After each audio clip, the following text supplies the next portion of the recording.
Hello out there, whiskey lovers. Welcome back to Whiskey Blooded. My name is Dave. Happy Wednesday to you. Today we'll be reviewing a Scotch. Surprise! We'll be doing a Scotch today. I mentioned that I'd be doing that last week, so it's actually not a huge surprise, but as we've been doing a lot of bourbon and a lot of rye whiskey lately, I figured it was time to jump back into a Scotch. We've only done a couple of them. I think we did a Scotch shootout, and we compared two, and that might have been it. So today we're going to do Scotch. And let's kind of just jump right into the review. Our normal format, as you know, we're going to talk about the whiskey, pour it, nose it, taste it, give it an overall score out of 100. So today we're reviewing the Bowmore single malt Scotch whiskey. This is their small batch.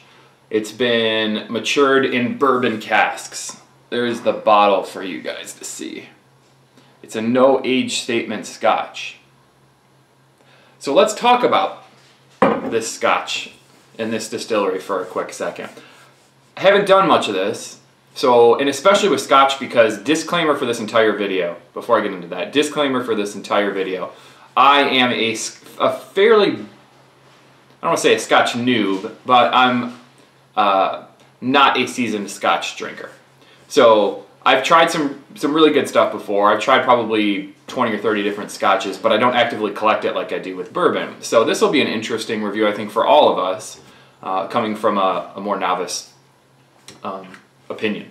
So let's look at where this is coming from, courtesy of Google Maps. If you guys can see this, this Scotch is from Islay. It's from the island of Islay, which is obviously in Scotland. So it's the southernmost island here. If you can see that, I wrote Islay and drew a big red arrow to it. In comparison, this red arrow is Edinburgh, the capital of Scotland, the country's capital. So it's across the way. I'm guessing that it gets a little cool here. So I wanted to do this one because it was 40 bucks for this bottle. And I bought this bottle just to do this review. I'm not trying to be cheap, but I don't drink and collect Scotch. And I want to start, but I figured if I'm going to start somewhere, it's going to be on the cheaper end. So here's the tough thing with Scotch.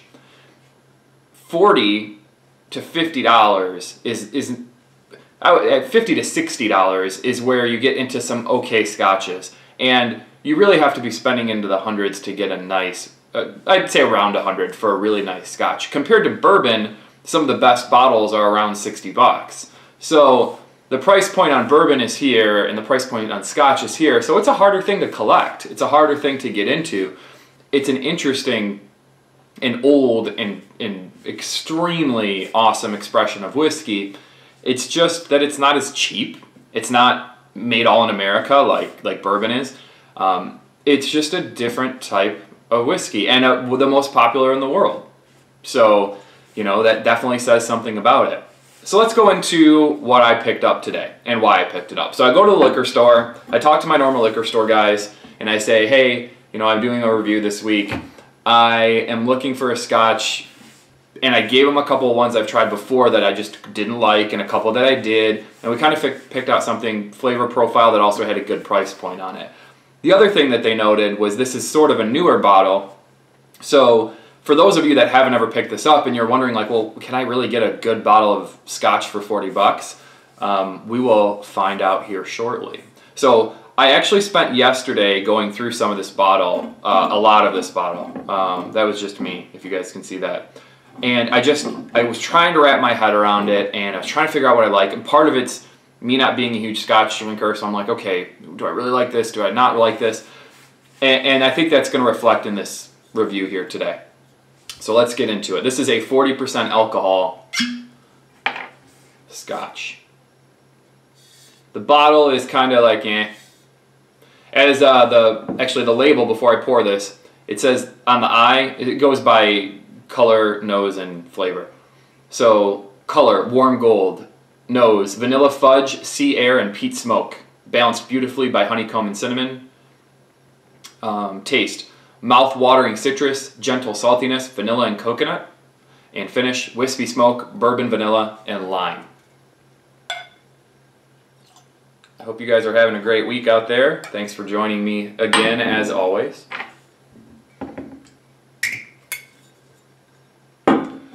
So, oh, on that little map that I showed you, I was just going to point this out too. The Bowmore Distillery is right, it's too small to do it on this map. I was going to point it out to you guys or maybe do a blown up picture, but it's on the western side of the island.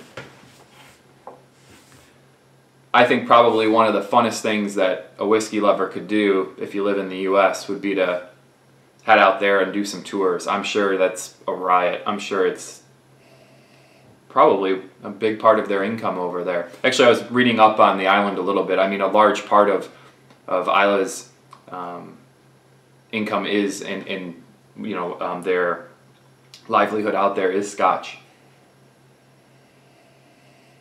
So when I smell this, pretty good description from the bottle, I would say. It definitely does have some of that saltiness, that peat. It's got a big nose of citrus on it, and just a tiny bit maybe of that honeycomb they were talking about. But I think the most powering things are the honey, the lemon and the lime, the citrus notes, and the saltiness and the smoke.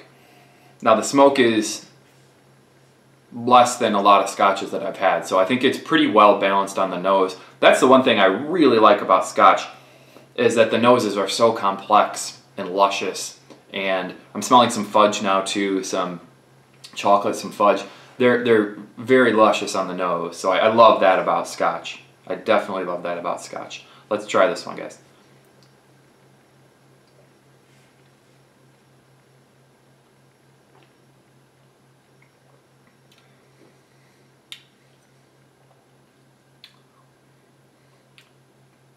So when I taste this, right up front, I do get that big citrus pound. Lemon and lime and light fruit. But then right after that, just coming in like a freight train, is this big chocolate, salty, peaty taste, which is really cool, especially because I'm a bourbon drinker. So that's not, you get some of those notes in bourbon, but not like this. So it's followed up by that chocolate, that salt, the peat. You get some of that sweetness from the bourbon barrel, but it's subtle, and then it finishes with a little bit of that honeycomb. I think that's some of the finish of that bourbon cask coming through. And you know, I don't really taste a lot of the vanilla that they said. I mean, a little bit of it, or the coconut, but I do get, you know, I can definitely taste just a little bit of the bourbon in here. I kind of like that about it, where it still pays good homage to Scotch, but also has this little bit of bourbon taste built into it. So for $40 though, I think it's quite good. So what I think the reason I kind of shy away from Scotch sometimes is some of the cheaper ones. If you try some younger or cheaper ones, you'll get that kind of metallic taste on a younger one. That's the best way I can describe it, is a real metallic, offensive taste. This has none of that in there. This has great characteristics of the Scotch in it, but it doesn't have that metallic taste, and it has some of those bourbon notes in it. So the only thing I can say negatively, really, about it is that they're all sort of toned down. They're balanced quite well, especially for a $40 bottle. Everything's balanced perfectly. It's just watered down. I would appreciate, I don't know, maybe more proof on this one, or just a little more of that strength coming through. Maybe I would probably put this somewhere around 6 or 7 years, maybe 6 to 8 years aged. Maybe a little more aging to bring out some of those heavier flavors, or maybe it is all just proof. Maybe it's just cut a little bit too much down to 40%. I don't know.